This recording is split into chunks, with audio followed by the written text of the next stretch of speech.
guys, welcome back to my YouTube channel. Yang baru mampir di video aku, hai salam kenal.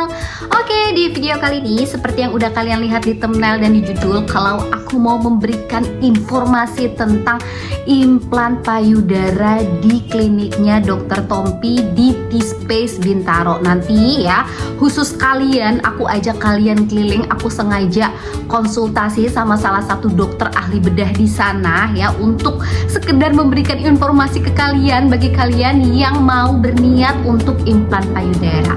Oke, sebelum itu jangan lupa untuk dibantu subscribe, like, dan komen video aku, bahkan share ke semua orang kalau menurut kalian video aku ini sangat bermanfaat. Langsung aja yuk, yang penasaran informasinya, check this out.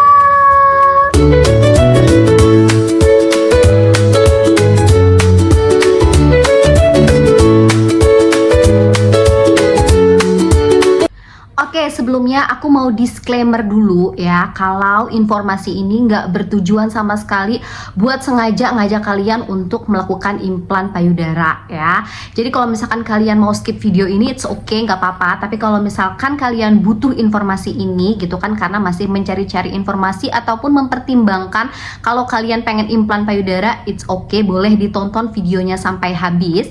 Nah, dan aku juga di sana hanya sekedar konsultasi aja ya. Jadi kadang-kadang kan kalian itu bingung ya, range yang harus disediain berapa, apa aja yang harus dilakuin itu sebelum dan sesudah operasi itu apa aja. Nah, di sini aku kasih informasi lengkapnya ke kalian.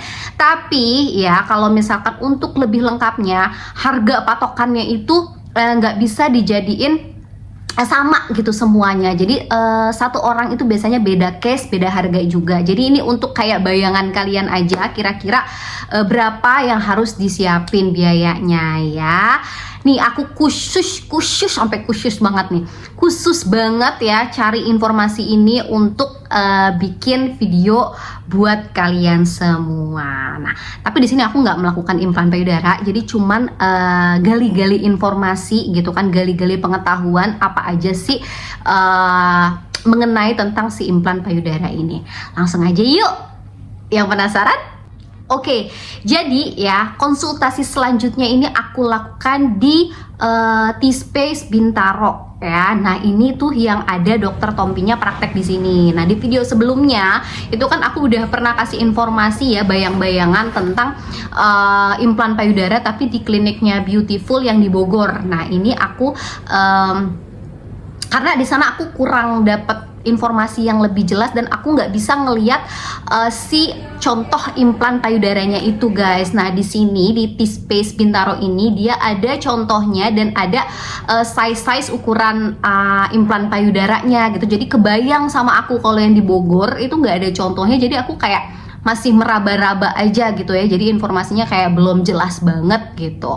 Nah, di sini aku mau lebih ngulik lebih dalam lagi apa aja yang udah aku dapat informasinya di sana ya, apa aja hal-hal yang harus dilakukan sebelum kamu melakukan tindakan operasi dan perawatan sesudah pasca tindakan implan payudara ini gitu. Jadi ya, yang pertama aku itu konsul sama dokter Risa gitu ya, dokter Risa. Karena kalau misalkan sama dokter cowok aku agak kurang nyaman gitu ya. Jadi aku memilih dokter Risa. Tapi sebelumnya aku tuh chat dulu nih dokter Tompi, aku DM ke Instagram dan alhamdulillahnya sama dia itu direspon banget gitu kan. Terus akhirnya dia menyarankan sama coba deh sama dokter Risa, dia itu ahli liposuction sama breast augmentation gitu. Jadi sebelumnya breast augmentation itu ada dua ya, dia bisa dilakukan dengan menggunakan kayak silikon itu ya, dimasukkan dengan si implannya itu, atau dengan fat transfer dari lemak kalian. Jadi masing-masing itu ada plus minusnya. Nah, kalau misalkan kalian yang takut gitu ya pakai si silikon implan payudara ini, kalian bisa pilih fat transfer. Tapi dilihat dulu nih, kalau misalkan badannya kayak aku gitu kan ya, ini sangat tidak memungkinkan pakai fat transfer karena mau lemak bagian mana yang harus diambil dan dimasukin ke area bagian payudaranya. Dan perawatannya itu lebih sulit karena kalian itu harus benar-benar mempertahankan ya si lemaknya itu di dalam payudara kalian. Kalau misalkan kalian nggak bisa menjaga pola makan yang baik, terus kalian nggak bisa menjaga tubuh ideal kalian, nah itu bakal longsor-longsor juga, jadi percuma. Dan biayanya pun sama gitu loh dengan implan payudara dengan menggunakan silikon gitu. Nah kalau misalkan kalian pengen pakai si silikon payudara, nah bisa banget. Nah di Dr. Tompi ini, di klinik Beautiful ini, dia itu menggunakan silikon yang berbentuk gummy bear ya. Aku udah pernah jelasin di video sebelumnya, dia membentuk gummy bear. Jadi kalau misalkan dilindas pun gitu kan ya, dihancurkan pun dia nggak akan hancur gitu. Jadi dia akan kembali teksturnya seperti semula. Kalau kalian tahu Yupi gitu ya, dia itu kenyal kayak gitu. Jadi kalau misalkan mau dilindas truk pun dia akan kembali bentuknya seperti semula. Nah bukan negatifnya ya, minusnya gitu ya dari si silikon implan payudara ini adalah gitu kan, dia ada masa waktunya gitu kan sampai 10 tahun gitu. Tapi so far gitu ya, selama aku konsul sama dokter Risa itu, as long as you comfortable with that, selama kamu nyaman sama itu, keep it, simpan aja gitu kan, sampai kamu bosan, sampai kamu mungkin udah mau keluarin aja gitu, atau enggak aku mau ganti nih dengan implan yang baru. Nah itu boleh banget, bisa banget gitu. Nah itu plus minusnya ya dari masing-masing si implan itu. Nah buat ibu menyusui, nah biasanya itu kan payudaranya kendur, itu ada pilihan, dikasih pilihan untuk breast lifting. Breast lifting itu jadi yang bagian kendur itu dia kulit yang bagiannya kendur itu dibuang, jadi dibikin angkat lagi. Nah itu kalau misalkan kalian nggak mau implan payudara. Kalau kalian udah puas sama bentuk kalian gitu ya, dengan size yang kalian punya gitu kan, tapi kendur nih gitu kan, nggak bagus banget dilihat di mata gitu kan abis nyusuin. Nah itu bisa banget kalian ambil tindakan breast lifting. Breast lifting itu kayak ngebuang kulit yang kendur itu, terus dibikin kayak bentuknya kayak gadis lagi gitu, makin dibikin kenceng, dibikin bulat, dibikin seestetik mungkin. Nah aku rekomendasiin banget dokter Risa ya, bener-bener sedetail itu orangnya, dan dia udah profesional banget buat ngejalanin. Dia itu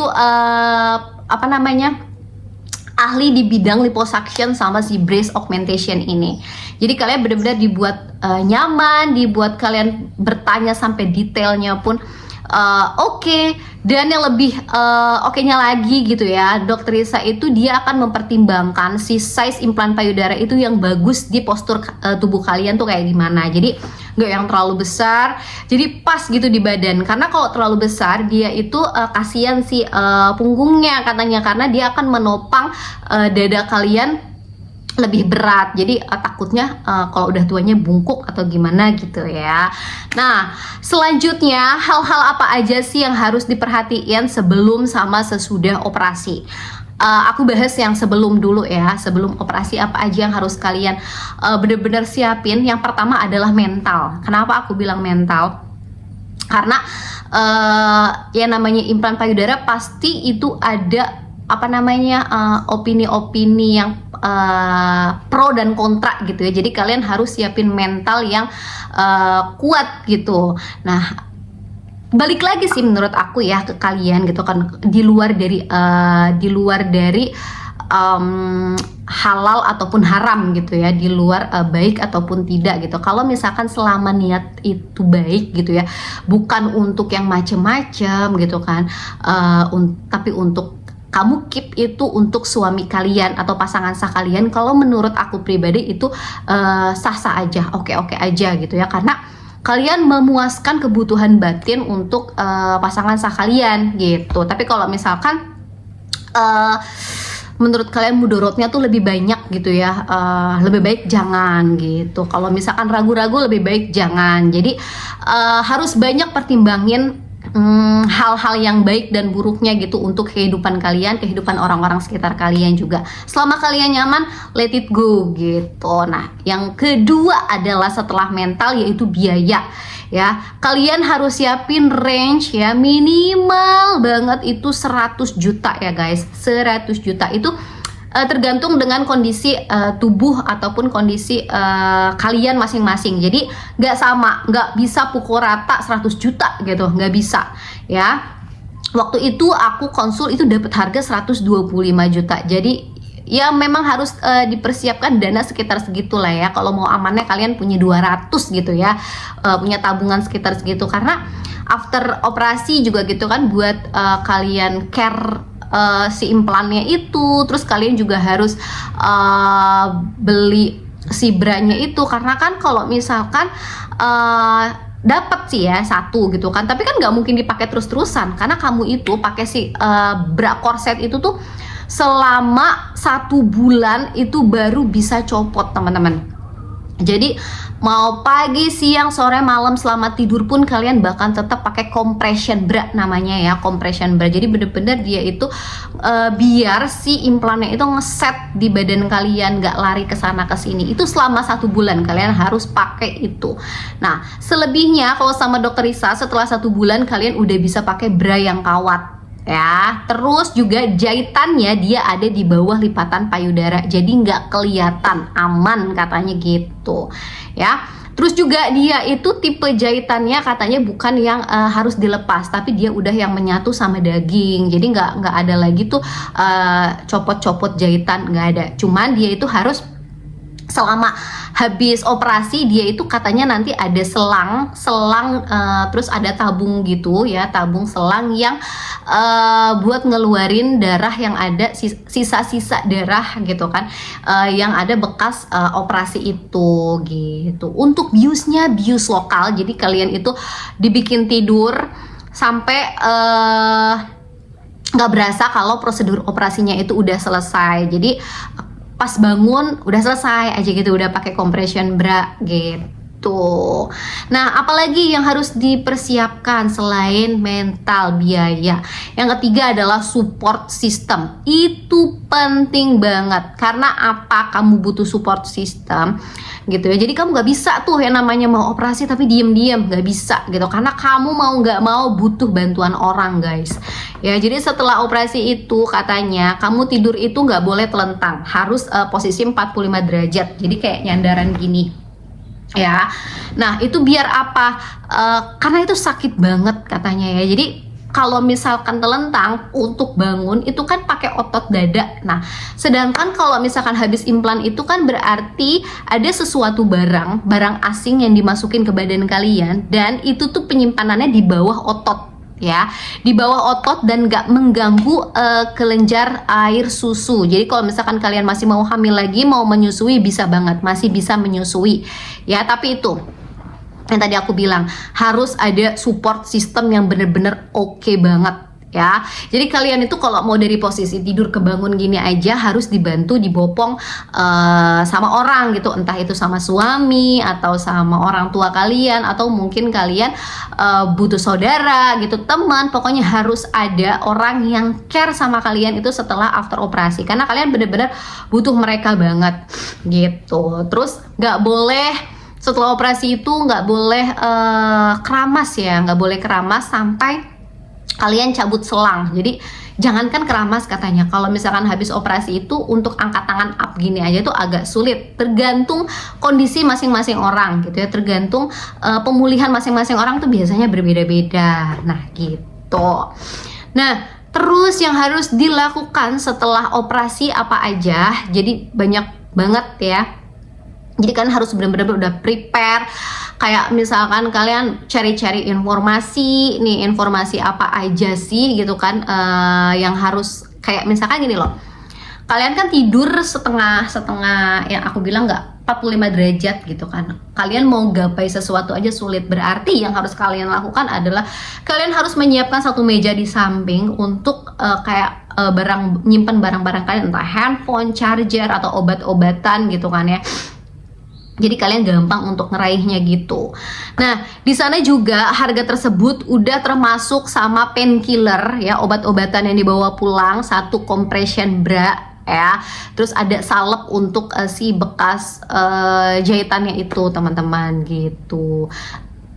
Nggak banyak sih sebenarnya, kalau misalkan dibayangkan itu kayaknya ribet banget gitu ya. Tapi kalau misalkan yang udah-udah gitu ya, yang udah-udah aku tonton video-video tentang breast augmentation orang-orang luar gitu kan, semua mereka lakukan dengan apa ya, ternyata sesudahnya itu nggak sulit teorinya gitu.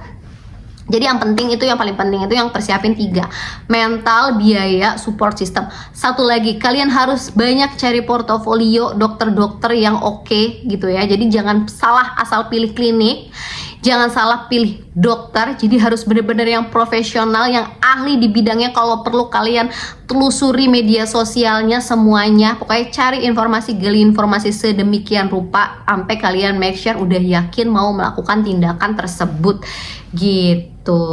Itu aja sih guys ya, informasi dari aku. Tapi kalau misalkan kalian masih ragu gitu, enggak gitu kan, aku masih pengen perawatan aja di rumah gitu ya, it's okay. Nanti untuk link-link perawatan payudara yang aku pakai ya, aku simpan di description box gitu kan, mulai dari masker pengencang payudaranya, terus serumnya, terus krimnya gitu kan, massage oilnya, semuanya aku akan cantumin di description box ya teman-teman.